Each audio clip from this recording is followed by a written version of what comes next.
जोत जलाएं, धूप दीप।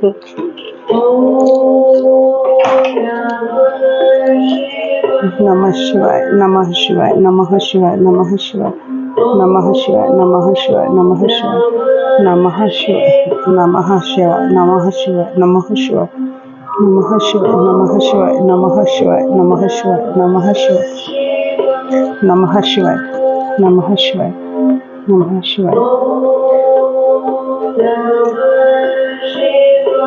अब आप भक्तों संकल्प ले, जो भी व्रत आपने धारण किया है, हे भोलेनाथ, मैंने सोचा है कि मैं ये 1 मास का आपका व्रत करूंगी, एक समय अन्न धारण करूंगी, एक समय अन्न खाऊंगी।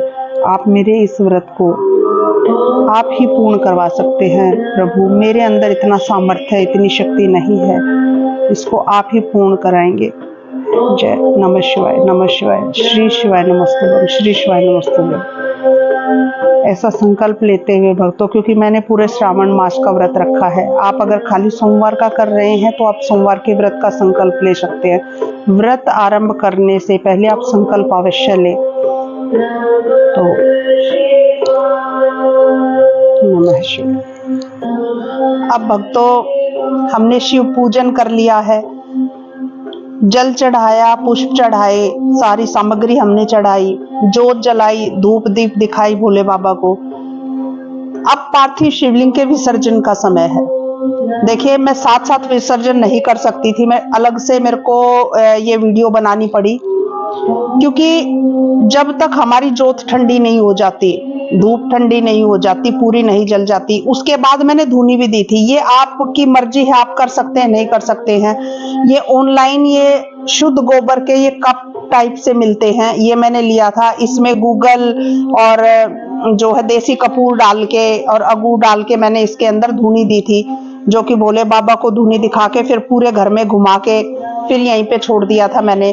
तो ये मैं प्रतिदिन जो है वो करती हूँ। इसको आप मन चाहे तो आप धूनी दे सकते हैं, नहीं तो अब है विसर्जन का समय। जैसे आपने पूजन कर लिया, जब आपकी जोत पूर्ण हो जाती है भक्तों, उस वक्त आपको फिर ये एक चीज और मैं आपको बताना चाहूंगी। जब आप भोले बाबा का पूजन कर लेते हो तो आपको रात भर जो है शिवलिंग नहीं रख सकते हैं। देखिए, कुछ समय है जो पुराणों में कहा गया है कि आप सावन के समय पे, सावन का महीना जैसे अब चल रहा है समय, सावन के समय में आप रख सकते हैं रात भर शिवलिंग। नहीं तो जब आप पार्थिव शिवलिंग बनाते हैं भक्तों, तो आपको वो, अगर आप सुबह बनाते हैं तो जोत ठंडी हो जाए उसी वक्त विसर्जन कर सकते हैं, या आप शाम तक किसी भी वक्त, शाम के समय भी विसर्जन कर सकते हैं, दोपहर के समय विसर्जन कर सकते हैं, बस जोत ठंडी होनी चाहिए। और जैसे महाशिवरात्रि है या सावन के दिन है या कोई व्रत आपने लिया है, सोमवार का दिन है, तो आपका रात भर हो सकता है कि आपका शिवलिंग रहे। लेकिन मैं प्रतिदिन बनाती हूँ और प्रतिदिन इसका विसर्जन करती हूँ। यही विधि बहुत ही अच्छी रहती है भक्तों। तो आप भी इसी तरह से करें, पार्थिव शिवलिंग बनाएं और जब आपकी जोत ठंडी हो जाए तो आप विसर्जन करें। मैंने जोत जलाई, उसके बाद फिर आप पूजन कर सकते हैं। कोई पाठ पकड़ सकते हैं, मानस का पाठ, या हर रोज एक महापुराण, शिव महापुराण का पाठ कर सकते हैं। और उसके बाद जब फिर आपकी जोत ठंडी हो जाए तो आप विसर्जन कर सकते हैं। विसर्जन कैसे करते हैं भक्तों? देखिए, अब हम अपने शिवलिंग को दोनों हाथों से भगवान के नाम का जाप करते हुए, नमः शिवाय, नमः शिवाय, नमः शिवाय, नमः शिवाय, भगवान का शुक्रिया अदा करते हुए हम ऐसे बहुत प्यार से उठाएंगे। ये जलाहारी जो है, ये हमारी तरफ इसका मुख होना चाहिए जब हम विसर्जन करेंगे भक्तों। एक आपको पात्र लेना है, बहुत ही सुंदर, साफ स्वच्छ साफ पात्र, और स्वच्छ जल ही उसके अंदर लेना है आपको। ऐसे शिवलिंग को उठा के जलाहारी जो है अपनी तरफ रख के, अपनी कामना से, जिस कामना से आपने पार्थिव शिवलिंग बनाने के लिए जो कामना करी है, उस कामना से जलाहरि को अपनी तरफ करते हुए मन ही मन अपनी वो कामना को दोहराते हुए, और आपको पार्थिव शिवलिंग बहुत ही प्यार से जो है विसर्जन कर देना है। नमः शिवाय, नमः शिवाय, नमः शिवाय, नमः शिवाय, अपने मन की कामना से को दोहराते हुए, और फिर आपको प्रणाम करना है। तो भक्तों ये है विधि पार्थिव शिवलिंग बनाने की, उसका पूजन करने की, विसर्जन करने की। बहुत ही सरल है। मुश्किल से अगर मैं अपना जप का समय हटा दूं तो मुश्किल से 20 मिनट भक्तों इसमें लगती हैं। जाप पूजन वो आपके मन के अनुसार है, आप जैसा करना चाहे आप कर सकते हैं। अगर आप सोमवार का व्रत कर रहे हैं तो पार्थिव शिवलिंग बना के उस पे पुष्प बेल पत्तर चढ़ा के जोत जला के फिर कथा पढ़ सकते हैं। और कथा के बाद जब आप थोड़ी देर बैठ के जब आपकी जोत ठंडी हो जाए या शाम के समय आप विसर्जन कर सकते हैं। तो ये है विधि भक्तों। अब हाँ एक चीज और, अब ये रखा रहेगा आपका, चाहिए अब ये रात भर भी रखा रहे, 2 घंटे 4 घंटे में मिट्टी जो है वो शिवलिंग की वो गल जाती है। तो उसको आपको अब इसका क्या करना है, इसको आपको जो है आप अपने गमलों में डाल सकते हो, ठीक है। लेकिन उसमें सिर्फ तुलसी का पौधा नहीं होना चाहिए भक्तों। किसी भी पवित्र जगह जहां पैर ना जाए, बेलपत्री के नीचे आप इसको सिला सकते हैं, इस मिट्टी को हर रोज डाल सकते हैं। नहीं तो अपने सबसे सुंदर बात है मैं अपने गमलों में ही जो है इसको डाल देती हूँ भक्तों। तो ये था पार्थिव शिवलिंग बनाने का, विसर्जन करने का सही तरीका पुराणों के अनुसार। बोलिए नमः शिवाय, नमः शिवाय।